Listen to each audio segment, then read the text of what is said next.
del Evangelio según San Juan. Estamos celebrando, como hemos dicho, Semana Santa. Hoy inicia Semana Santa. Hoy es el Domingo de Ramos, la entrada triunfal de Jesucristo a Jerusalén. Y Juan tiene una perspectiva muy interesante, es diferente a los demás evangelios. Juan capítulo 19. Y le he puesto por título a esta lección: La tumba está cerca de la cruz. La tumba está cerca de la cruz. Debajo de los edificios que presentemente hoy en día ocupan el lado norte del monte del templo en Jerusalén, los arqueólogos, mis hermanos, han descubierto un pavimento que tiene las marcas de un juego antiguo. Un juego bastante parecido a lo que nosotros conocemos como el tic-tac-toe. Y es ahí donde los soldados romanos jugaban este juego, el Imperio Romano. Can you put the image up, please? Está establecido que este es el pavimento del tribunal de los gobernadores romanos, el lugar donde Jesús mismo estuvo cuando fue condenado a la muerte. Hemos tenido la dicha de estar ahí y ver estos cuadros. Este pavimento en hebreo se llama Gabata. Gabata. La palabra Gabata en hebreo significa pavimento.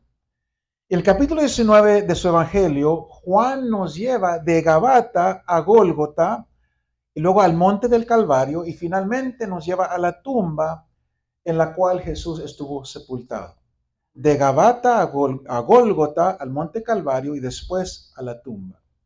Entonces, la primera escena que encontramos en este capítulo es la escena de Pilato trayendo a Jesús delante de la multitud. Entonces, Jesús ante la multitud. Ante la multitud, Jesús estaba ensangrentado. Estaba desgarrado por los azotes que acababa de sufrir. Él todavía llevaba, dice la palabra, su corona de espinas, su manto de púrpura que los soldados habían puesto sobre él para burlarse de él. Y si vemos el capítulo 19, comenzando con el versículo 4, dice de esta manera: Entonces Pilato salió otra vez y les dijo: Mirad, os lo traigo fuera, para que entendáis que ningún delito hay en él. Dice, y salió Jesús, llevando la corona de espinas y el manto de púrpura. Y Pilato les dijo: He aquí el hombre. Cuando le vieron los principales sacerdotes y alguaciles, dieron voces diciendo: Crucifícale, crucifícale. Pilato les dijo: Tomadle vosotros y crucificadle, porque yo no hallo delito en él. Los judíos le respondieron: Nosotros tenemos una ley y según nuestra ley debe morir porque se hizo a sí mismo hijo de Dios. Y versículo 8 dice de esta manera: Cuando Pilato oyó decir esto, tuvo más miedo. Tuvo más miedo. Juan claramente establece el hecho que Pilato estaba ansioso por liberar a Jesús si podía. Les dice, no encontró ningún delito en él. Él quería ponerlo en libertad. Dos veces en este parágrafo, él declara que él no encuentra en él, en Jesús, ningún delito. Y a comparación con los otros evangelios, 7 veces durante el proceso de Jesús, Pilato declara a Jesús inocente. 7 veces. 7 veces Pilato declara a Jesús inocente. Entonces, obviamente él estaba intentando buscar una manera de liberarlo. Una manera de eludir la determinación de los sacerdotes por crucificar a Jesús. Él no quería hacerlo. Y Pilato buscaba la manera de cómo deshacerse de esa decisión. Pero el problema es que él solamente iba a tomar esa decisión si esa decisión no tenía ningún costo para él, que no le costara a él ninguna cosa. Juan indica que aunque Pilato intentaba liberar a Jesús, no estaba dispuesto a pagar ningún precio por hacerlo. Es interesante. Pilato quería con todo su ser, quería liberar a Jesús, pero que no le costara a él ningún precio. La pregunta es: ¿cuántos de nosotros hemos actuado de la misma manera muchas veces, en ocasiones. Queremos defender a Jesús, queremos presentarnos como que somos leales a Jesús hasta el punto que no resulte en una pérdida momentánea para nosotros, que no nos cueste nada, que no se burlen de nosotros. Estamos dispuestos a defender a Jesús, la causa de Jesús, pero que no hablen de nosotros, que no nos critiquen. Entonces, al ver la actitud de Pilato, podemos muchas veces ver la actitud de nosotros hoy en día. Es muy fácil señalar al Pilato, oh, que no, ¿por qué actúa de esa manera? Pero nosotros a veces también actuamos de la misma manera. Queremos defender la causa, así, hablar de Jesús, mientras la gente no diga nada de nosotros. Es aterrador reconocer qué tan fácil nosotros también podemos caer en la debilidad de Pilato. Pero Juan también nos trae a la luz, nos muestra el odio de los sacerdotes. Ellos primeramente estaban manipulando la multitud. Eran agitadores expertos que usaban los mismos principios que los agitadores hoy en día usan. Inicialmente comienzan a corear un eslogan. ¿Te has escuchado los eslogans? Cuando siempre hay una multitud, siempre trae un eslogan. Si usted ve cualquier reportaje televisivo sobre una manifestación de un grupo de presión, va a descubrir que siempre lanzan un canto simple que se repite una y otra vez. Lo mismo, lo mismo, lo mismo. Y en este caso gritaban, crucifícale, crucifícale. Ese era el eslogan de la multitud para presionar a Pilato, que estaba buscando una manera de liberar a Jesús, una vez más, sin ningún costo para él mismo. La gente quería que presionarlo. Encontramos entonces la insinuación de la multitud que Jesús era un hombre peligroso. Al gritar, crucifícale, crucifícale, estaban diciendo, esto es un hombre peligroso. Tenemos una ley, clamaron. Dice, según esa ley debe morir porque se hizo a sí mismo hijo de Dios. Ahora, tenemos que entender que Pilato no escuchó esa declaración de la manera que los judíos querían que entendiera, ni como nosotros la entendemos hoy. Para ellos y para nosotros, para ellos era una afirmación blasfema. Ellos veían a Dios como un solo ser, muy alejado del hombre, y cualquier persona, cualquier hombre que afirmara ser el Hijo de Dios era una blasfemia. Y como un pagano, Pilato no creía en un solo Dios, sino que en muchos dioses y los hijos de muchos dioses. Y sin duda, cuando él escuchó el cargo de la afirmación que Jesús era Dios, que Jesús era el Hijo de Dios, en su mente, él era solamente un hijo de los dioses. Él creía en muchos dioses, un semidios con poderes tal vez sobrenaturales. Por eso la palabra que tuvo miedo, más le dio más miedo. Cuando él decía, él escuchó que era un hijo de Dios, que era el hijo de Dios, él pensó, es el hijo de muchos dioses. Y tal vez tiene poderes sobrenaturales para vengarse. Dice la palabra que tuvo miedo, tuvo más miedo. Su corazón supersticioso fue golpeado por el miedo. Y Juan continúa diciendo que Pilato volvió a Jesús una vez más para examinarlo más a fondo. Versículos 9 al 11. Juan 19, versículos 9 al 11.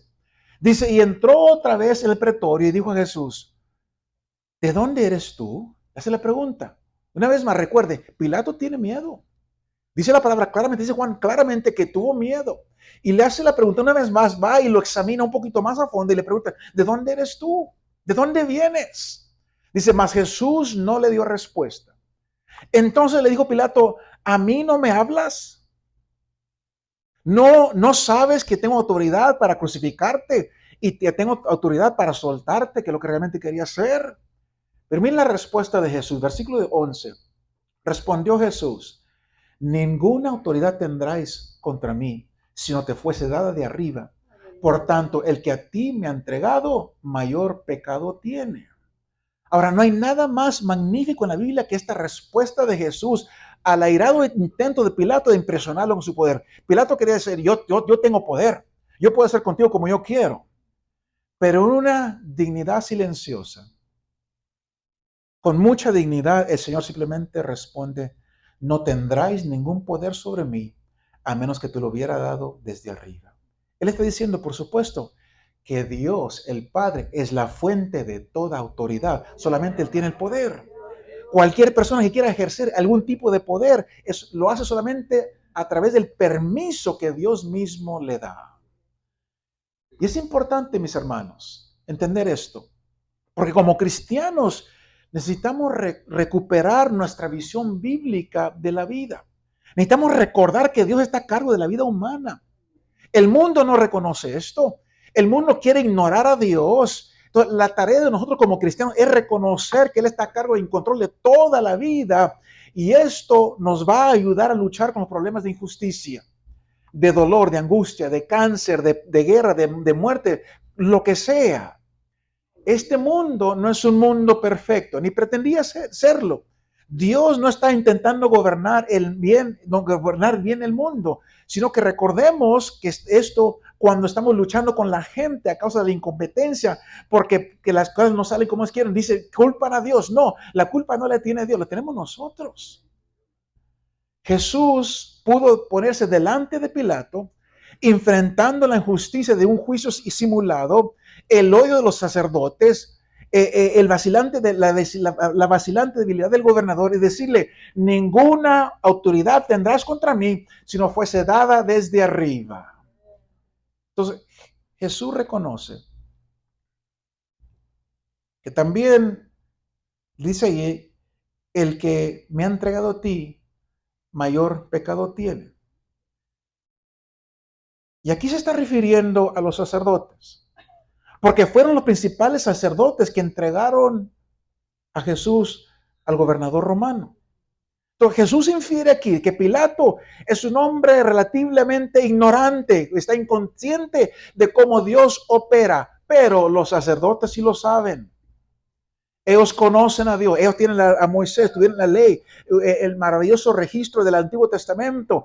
Ellos deberían de haber entendido las demandas de Dios por la justicia, por el amor, la preocupación, la misericordia de uno hacia el otro. Entonces Jesús está señalando con tranquilidad digna que al entregar un hombre inocente a este gobernador pagano para ser crucificado, en verdad ese es el verdadero pecado. Conocer, saber lo que es bueno y no hacerlo.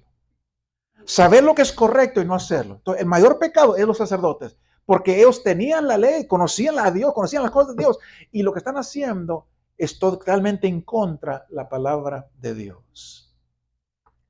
En la siguiente escena, salen los lobos para matar. Versículos 12 al 14, Jesús ante Pilato. Dice el versículo 12, desde entonces procuraba Pilato soltarle una vez más. Él no quería nada que ver con esto. Pero los judíos daban voces diciendo, si a este sueltas, no eres amigo de César. Todo el que se hace ser rey, a César se opone. Entonces Pilato, oyendo esto, llevó fuera a Jesús y se sentó en el tribunal en lugar llamado enlosado, en hebreo, Gabata.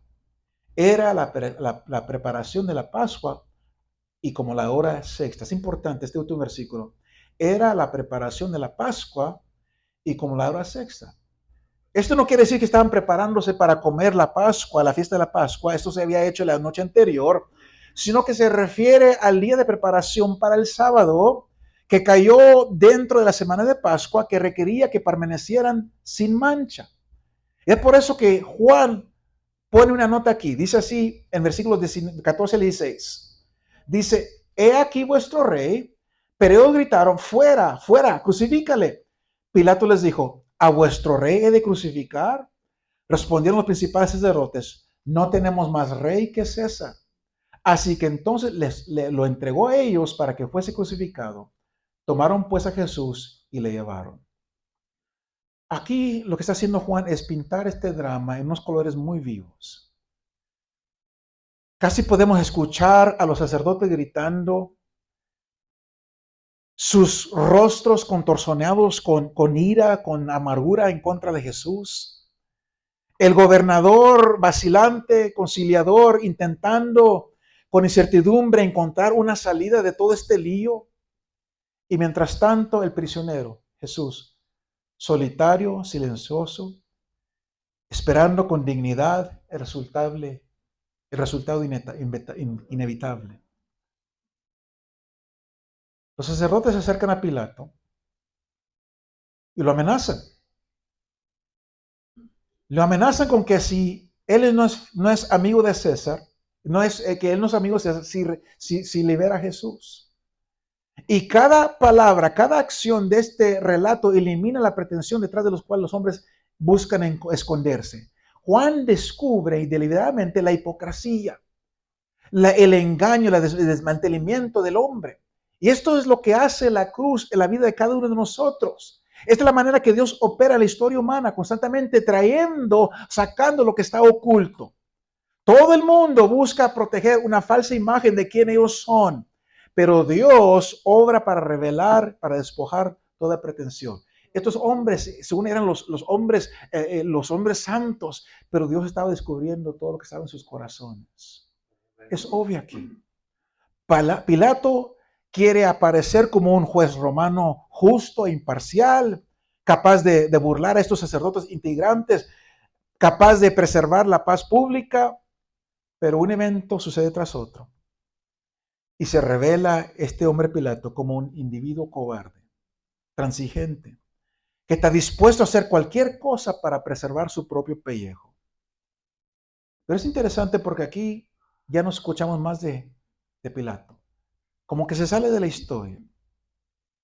La historia dice que él fue despedido de gobernador y fue convocado a Roma a enfrentar unos casos que Tiberio trajo contra él. Y en su camino a Roma, Tiberio de repente murió. Pilato fue liberado de todos los cargos y se fue a una parte sur de Francia. Y de acuerdo a la tradición, dice la tradición que ahí Pilato se suicidó, se quitó la vida. Pero en este relato, mis hermanos, también vemos a estos sacerdotes que desean aparecer como hombres justos, celosos por la gloria de Dios, leales al gobierno.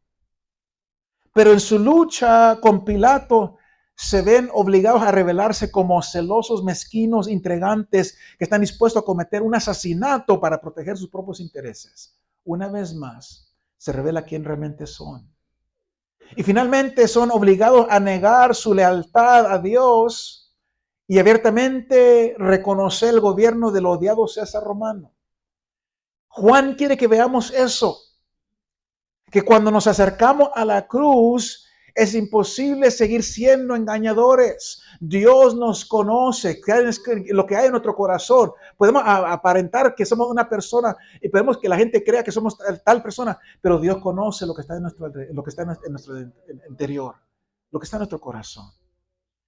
Jesús dijo anteriormente que vendría un tiempo en Lucas 12, versículos 2 y 3, cuando nada hay de encubierto que no haya de descubrirse, ni oculto que no haya de saberse. Por tanto, todo lo que habéis dicho en tinieblas, a la luz se oirá, y lo que habéis hablado al oído en los aposentos se proclamará en las azoteas.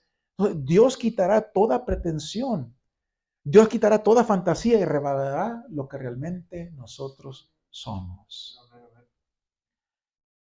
Y es aquí donde ahora nosotros, con corazones reverentes, nos acercamos a la escena de la crucifixión misma. Versículos 17 al 22, capítulo 19 del Evangelio de según San Juan.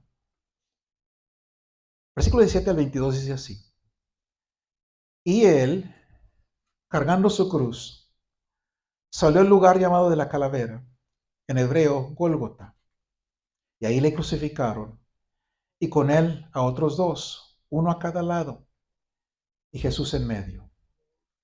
Dice, escribió también Pilato un título que puso sobre la cruz, el cual decía, Jesús Nazareno, Rey de los Judíos. Y muchos de los judíos leyeron este título porque el lugar donde Jesús fue crucificado estaba cerca de la ciudad y el título estaba escrito en hebreo, en griego y en latín. Dijeron a Pilato, los principales sacerdotes de los judíos, no escribas Rey de los Judíos, sino que él dijo, soy Rey de los Judíos. Mira la respuesta de Pilato. Respondió Pilato, lo que he escrito, he escrito. Juan registra ciertos símbolos que hablan elocuentemente de lo que está sucediendo aquí. Primeramente, el lugar a donde tomaron o llevaron a Jesús es llamado el lugar de la calavera. Y como todos sabemos, para siempre, por siempre, la calavera ha sido un símbolo de la muerte. Y esa es la manera elocuente de Dios de decir que tenía la intención de abordar el problema de la muerte en lugar de la calavera. Dios iba a tratar con la muerte en lugar de la muerte. Aquella colina está cerca de la puerta de Damasco en Jerusalén. Y es una protuberancia redonda, una colina pequeña con dos grandes excavaciones. Ahí se ve en la imagen, que usted la ve y parecen las cuencas de los ojos. Y es fascinante recordar que esa colina es el mismo lugar donde Abraham fue llamado a ofrecer a su hijo Isaac en sacrificio a Dios, pero fue detenido al último momento por la voz de Dios. Entonces, en una hermosa imagen, Jesús llegó a esa colina cargando su cruz, el mismo lugar donde Isaac tuvo que cargar la leña para el sacrificio. El mismo lugar, qué interesante, donde Isaac cargó la leña para ser sacrificado, ahí Jesús también cargó, podemos decir, su leña, su cruz para ser crucificado. Dice Juan que ahí pasa un camino, y todavía pasa el camino hoy. Pero por ahí pasaba el camino antiguo. El lugar de crucifixión era cerca de la ciudad, donde todo transeúnte podía leer lo que Pilato había escrito y colocado sobre la cruz. Y es muy claro de este relato que Dios quería que todo el mundo conociera que Jesús verdaderamente es el rey de los judíos, porque fue escrito en 3 lenguajes, para que nadie se lo perdiera. Y cuando los judíos intentaron que Pilato cambiara las palabras, él de repente dejó de ser un cobarde. Responde, lo que es escrito.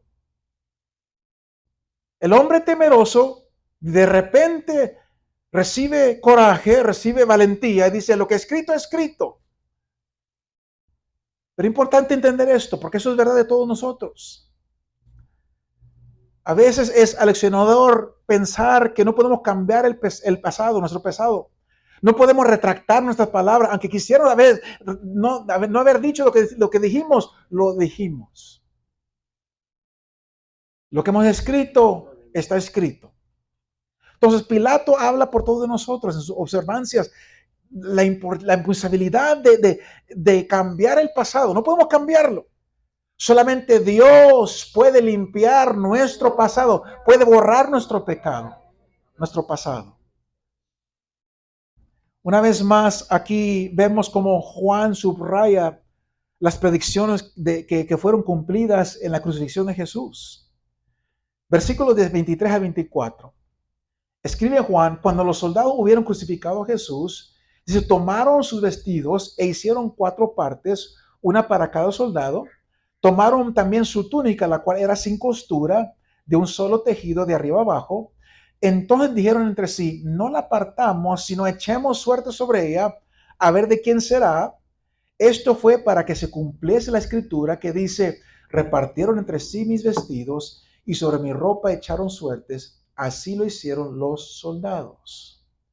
La túnica de Jesús era sin costura, tejida de arriba abajo. Y se dijeron los unos a los otros soldados, no vamos a romperla, no la rompamos, sino vamos a echar suertes para ver quién se queda con ella. Todo en cumplimiento a las escrituras. Luego escribe también Juan, que 2 otras personas fueron crucificadas con Jesús para cumplir también las palabras que encontramos en capítulo 53, versículo 12 de Isaías. Fue contado con los pecadores. Y Juan cita del Salmo 22 esa maravillosa predicción que aquel muriendo sobre la cruz había sido traspasado y cuyas vestiduras fueron divididas entre sus asesinos. Ahora, Juan no dice esto Pero la implicación clara aquí es que los vestidos de Jesús fueron divididos entre los soldados, que quiere decir que Jesús estaba colgado completamente desnudo a la vista de todos. El apóstol comenta el hecho que esto es un cumplimiento claro de la Escritura. Entonces, el enfoque de Juan en este relato no solamente es en esos eventos, sino que también en las palabras de Jesús de la cruz. De los otros evangelios, mis hermanos, aprendemos 7 cosas que Jesús dijo, 7 palabras, pero Juan escoge solamente 3. Porque estas 3 palabras revelan algo tremendo acerca del corazón de Jesús mientras él estaba colgado en la cruz del Calvario. 3 palabras. La primera, Juan nunca pudo olvidar. Una palabra de tierna y amorosa preocupación que Jesús dirigió a su propia madre. Versículo 25 al 27. Dice, estaban junto a la cruz de Jesús su madre y la hermana de su madre, María, mujer de Cleofás, y María Magdalena. Cuando vio Jesús a su madre y al discípulo a quien él amaba, a Juan, que estaba presente, dijo a su madre, mujer, he ahí tu hijo. Después al discípulo, he ahí tu madre. Y desde aquella hora el discípulo que la recibió en su casa. Es increíble pensar, mis hermanos, que en su terrible agonía, la agonía de Jesús, el sufrimiento de Jesús, durante las horas de sufrimiento de Jesús, hasta el fin, a pesar de su propio dolor, de su propia angustia, tuvo respeto por su madre. Le dio a aquella mujer lo que cada mujer necesita, un hijo que la proteja, que la guarde. Y le dio a Juan lo que cada hijo necesita, una madre amorosa y comprensiva. Y es notable entender esto, mis hermanos, que María tenía 4 hijos. María tenía 4 hijos que pudieran haber cuidado de ella, aunque todavía no eran creyentes en Jesús. Eso no sucede hasta después de la resurrección. Pero tenía 4 hijos que podían haber cuidado de ella. Pero Juan podía darle a María lo que ellos no podían. Una comprensión compasiva de su dolor y el consuelo de Dios en esta hora. Entonces, Jesús dirige esa primera palabra a Juan, su madre. Otra cosa notable es que la madre de Juan estaba también parada ahí junto a la cruz. La segunda mujer mencionada aquí, la hermana de su madre, es la madre de Jacobo y Juan, que eran primos de Jesús. Pero Jesús le entrega su madre a Juan. Y dice la palabra que Juan acepta la responsabilidad y la lleva a su propia casa. Qué hermosa revelación, mis hermanos. Qué hermosa revelación del entendimiento de Jesús, de nuestra humanidad. Y qué hermosa revelación de su preocupación por satisfacer las necesidades emocionales de las madres y de los hijos. Aún en su propio dolor, en su propia angustia, preocupado por su madre, por sus hijos. Luego viene una palabra que revela la terrible angustia y la agonía física de la cruz. Versículo 28 al 29. Escribe Juan, después de esto, sabiendo Jesús que ya todo estaba consumado, dijo, para que la escritura se cumpliese, tengo sed. Interesante. Para que la escritura se cumpliese, dijo Jesús, tengo sed. Y estaba ahí una vasija llena de vinagre, entonces ellos empaparon en vinagre una esponja y poniéndola en un hisopo, se la acercaron a la boca. Los científicos nos dicen, mis hermanos, que la sed es el dolor más agonizante de todos. Es verdad, un nervio pinchado, una herida, un dolor causado por un mal funcionamiento del cuerpo puede resultar en tremendo dolor, pero nada se compara, nada es más terrible que soportar la sed. Porque cada célula en el cuerpo clama por alivio. Y el dolor empeora cada vez a medida que pasa el tiempo, empeora más. Y aquí se revela algo notable. Porque Juan registra que Jesús clamó, tengo sed, solamente porque era necesario para cumplir la escritura. Solamente por eso. Él clama, tengo sed. Juan registra que una vez más que Jesús clamó, tengo sed solamente porque es necesario para cumplir la escritura. Las palabras implica claramente que si no lo hubiera exigido que cumpliera las escrituras, Jesús hubiera soportado esta agonía de sed sin ninguna palabra de queja. Solamente se quejó para cumplir la escritura. Para cumplir fielmente todo lo que dijo Dios que debía suceder, el Señor Jesús revela esto en su angustia clamando, tengo sed. Finalmente, Juan registra la última palabra de la cruz, una palabra de triunfo, una palabra de logro. Versículo 30. Dice, cuando Jesús hubo tomado el vinagre, dijo, consumado es. Y habiendo inclinado la cabeza, entregó el Espíritu. Esta palabra consumado es, mis hermanos, en griego, es una sola palabra. Y de acuerdo a los otros relatos, Jesús, dice versículo 46 de Lucas 23, clamó a gran voz y dijo, Padre, en tus manos encomiendo mi espíritu. Y dice, y habiendo dicho esto, expiró. Cuando Jesús clama, consumado hay alivio en esta palabra. Esta palabra, la agonía ha terminado. Este proceso terrible ha terminado. Pero también hay orgullo en esta palabra. La carrera ha terminado, la tarea ha terminado, el trabajo lo ha completado, el enemigo ha sido derrotado. Y es en esos misteriosos 3 horas, cuando el sol cubrió su rostro, cuando unas tinieblas cubrieron toda la tierra, que Jesús clama o dice estas últimas palabras terribles. Versículo 46 de Mateo 27, dice, Dios mío, ¿por qué me has desamparado? Y es entonces cuando se vio envuelto en una lucha terrible con el poder del mal. Pero ahora ha terminado. Consumado es. Esa lucha terrible con el pecado ha terminado. Jesús ha obtenido la victoria. Se ha logrado el camino al corazón de Dios. El escritor de Hebreos lo escribe en estas palabras. Hebreos capítulo 10, versículo 19 al 20. Dice, así que hermanos, teniendo libertad para entrar en el lugar santísimo por la sangre de Jesucristo, por el camino nuevo y vivo que Él, Jesús, nos abrió a través del velo, esto es, de su carne. Todo ya está completo. Él terminó la obra. Los fundamentos de la redención estuvieron completamente puestos sobre el Señor y el Señor clamó, consumado es, lo he terminado, lo he logrado, lo he hecho, tengo la victoria sobre el pecado y la maldad. Y luego Juan registra el versículo 30. Después de decir estas palabras, habiendo inclinado la cabeza, dice, entregó el Espíritu. Entregó el Espíritu. Si usted recuerda, Jesús había dicho una vez anterior que Él no tenía que morir. Él no era requerido morir. Juan 10:18 dice así, dijo para Jesús, tengo poder para ponerla y tengo poder para volverla a tomar. No tenía que morir.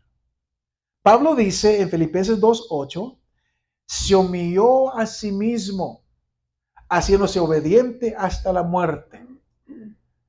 Él, Jesús, se humilló a sí mismo, se hizo obediente hasta la muerte. Eso no se puede decir de ninguno de nosotros, porque nosotros no tenemos ninguna opción al respecto. Cuando nos llega el momento de morir, vamos a morir. Pero Jesús tenía el poder para, si Él quería morir o no. Jesús, dice la palabra, fue obediente hasta la muerte. Y Él entregó su espíritu. Él lo despidió. Él despidió su espíritu y cayó en la muerte. Y es aquí donde Juan nos da otra profecía de la Escritura que está siendo cumplida. Porque era el día de preparación. Usted recuerda, dijimos que era el día de preparación Para evitar que los cuerpos permanecieran en la cruz el sábado, los judíos le pidieron a Pilato que le quebraran las piernas y se lo llevaran. Versículo 31 al 37. Dice, entonces los judíos, por cuanto era la preparación de la Pascua, a fin de los cuerpos que no quedasen en la cruz en el día de reposo, le rogaron a Pilato que se le quebrasen las piernas y fuesen quitados de allí. Dice, vinieron pues los soldados y quebraron las piernas del primero y asimismo al otro que había sido crucificado con él. Mas cuando llegaron a Jesús, como le vieron ya muerto, no le quebraron las piernas. Pero uno de los soldados le abrió el costado con una lanza y al instante salió sangre y agua. Y el que lo vio da testimonio, y su testimonio es verdadero, y él sabe que dice verdad, para que vosotros también creáis. Porque estas cosas sucedieron una vez más, ¿para qué? Para que se cumpliese la escritura, no será quebrado hueso suyo.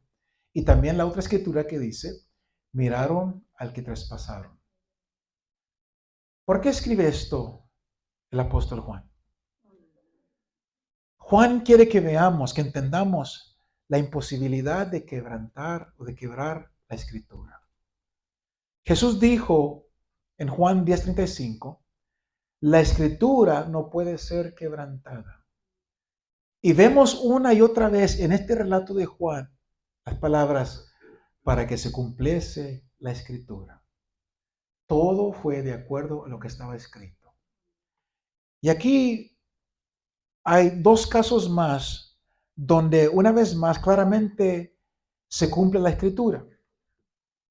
Juan quiere que entendamos nosotros que Jesús realmente estaba muerto. Ese es su propósito en decir para que vosotros también creáis. Porque ahí desmiente la teoría que Jesús solo estaba desmayado en la cruz.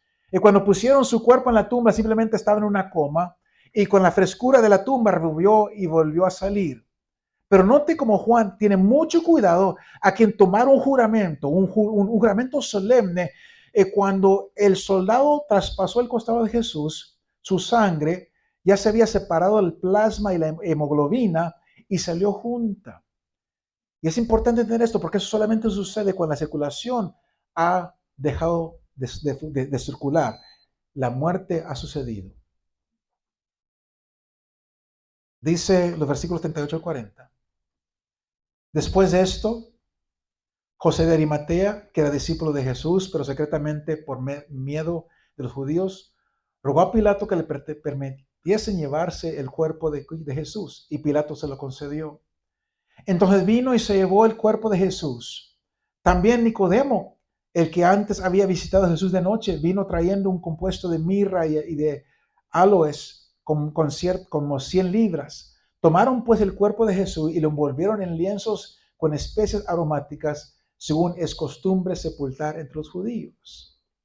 Una vez más, aquí está escribe esto Juan, porque es notable que estos dos discípulos secretos que tenían temor en confesar a Jesús mientras estaban vivos, hicieran en la muerte lo que no hicieron durante la vida. Reconocieron abiertamente que le pertenecían, que eran seguidores de Jesús. Y con valentía José va donde está Pilato, le pide su cuerpo, mientras que Nicodemo, a un gran costo, un gran gasto, reúne aromas para ungir el cuerpo. Y estos dos hombres lavan con mucho amor el cuerpo de Jesús. Lo envuelven, lo intercalan con las especias, lo preparan para la sepultura. Y lo hermoso y maravilloso es que no les importa que nos esté viendo.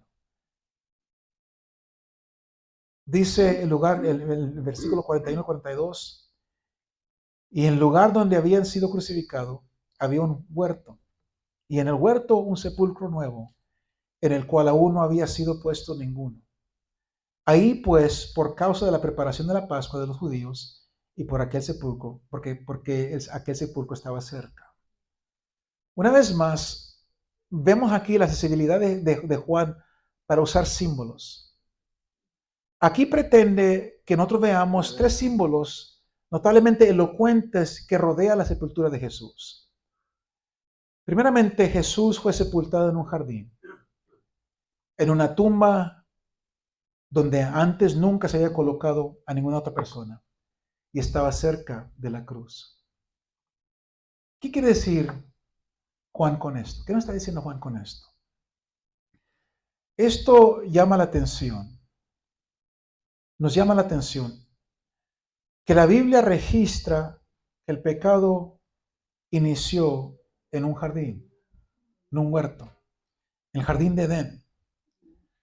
El pecado inició en ese jardín cuando la serpiente fue a Eva y luego a Adán, y ahí el pecado encontró su génesis, en un jardín.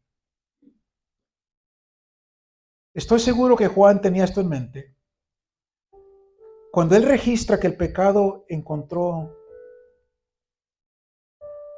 a su vencedor en un jardín. Así como el pecado entró en un jardín, ahí también termina, en un jardín. Ahí fue donde Jesús entró en la muerte, pero también conquistó la muerte y soltó su control sobre nuestra raza humana. Además, en el jardín de Edén, el hombre entró en una experiencia que nunca había tenido antes. Entró en la experiencia de la muerte. Dice Romanos capítulo 5, versículo 12, por tanto como el pecado entró en el mundo por un hombre y por el pecado la muerte, así la muerte pasó a todos los hombres por cuanto todos pecaron. Entonces, la muerte entró a nuestra raza humana en el jardín de Edén, mis hermanos. Pero aquí, en el jardín de Jerusalén, en una tumba nueva donde nadie más había sido colocado, en esa nueva tumba, la muerte fue conquistada por primera vez, en un jardín. Esto es un testimonio muy elocuente desde la pluma de Juan. Pero la última cosa que él nos dice Juan que la tumba estaba cerca de la cruz. Allí en aquel hermoso jardín, a unos cuantos metros de la cruz, estaba una tumba donde nadie había sido colocado.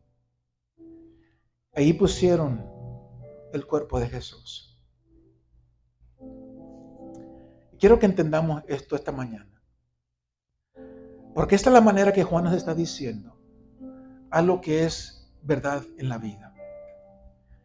Y cuando hemos estado en una cruz, cuando en la sabiduría de Dios algo ha quebrantado nuestro orgullo y minado nuestra autosuficiencia, cuando nos encontramos arruinados en espíritu, quebrantados y clamando desesperadamente por ayuda, el lugar de la resurrección está a la vuelta de la esquina.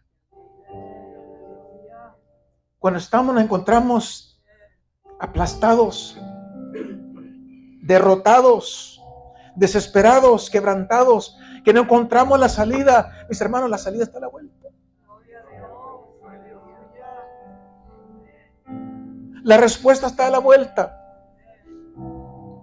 No tenemos que permanecer en esta condición aplastados, derrotados. No tenemos que permanecer. Ahí está el Señor a la vuelta, a la vuelta. Ahí está la tumba a la vuelta. Jesús dijo en la bienaventurada, Mateo capítulo 5, versículos 3 y 4, bienaventurados los pobres en espíritu, porque de ellos es el reino de los cielos. Bienaventurados los que lloran, porque ellos recibirán consolación. A la vuelta, mis hermanos. Es verdad que salen las lágrimas porque pasamos por momentos difíciles en la vida, pero ahí está la respuesta. A la vuelta está la solución. Y ese es el mensaje con el cual Juan nos deja. La tumba está cerca de la cruz. Cuando estás parado en una cruz, cuando estás pasando por una cruz, la resurrección está justo delante. Si caminas con Dios, ahí está la respuesta. No importa lo que estés pasando este día, esta mañana, el Señor te ama. Y la respuesta, la solución está a la vuelta. No te desesperes, no te desanimes. Lo que estás viviendo, estás pasando, no va a marcar tu fin. No, al contrario. Tú tienes la victoria que es en Cristo Jesús. Porque Él vive, nosotros también vivimos.